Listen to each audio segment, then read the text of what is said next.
The Bible tells us that we were created in the image, in the likeness of God. But what does that really mean since God is spirit? Well, that's coming up next on Higher Learning.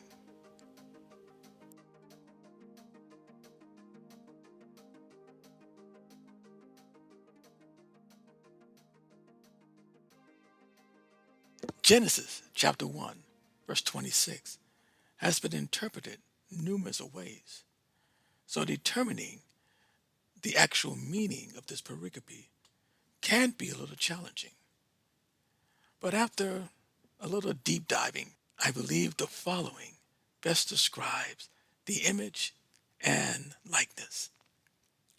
Two scholars, Ross and Oswald, once wrote, "Only human life is called God's image." The term image applies equally to male and female, for that is what makes up the human race.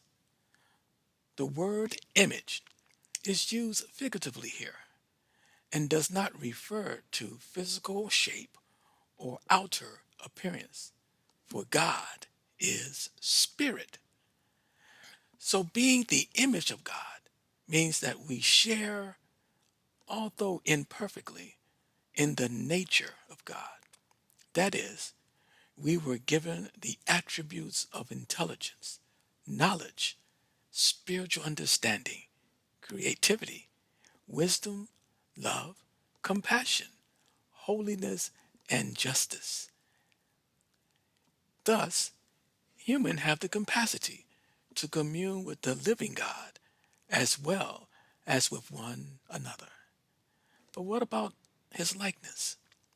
Another scholar by the name of D. Kettner once wrote, "The words image and likeness reinforce one another, whereby the image is the indelible constitution of a rational and morally responsible being, and the likeness is that spiritual accord with the will of God, which was lost at the fall."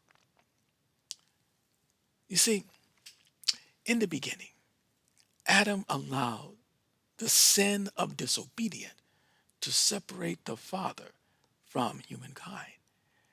And when sin entered the world, our image and likeness became distorted. We no longer resemble the Father. And if the image and likeness of God is distorted in us, then it may not be seen by the world. This is why only through Jesus Christ can we become the image and likeness of God that we were intended to be from the beginning. Through Christ, our lives demonstrates to the world the existence of the one true and living God. We are the examples of Jesus Christ, and in some situations, the only example that the unbelievers will ever see. It must be understood that unlike us, Jesus Christ is the true, undistorted image of God, for he is the image of the invisible God.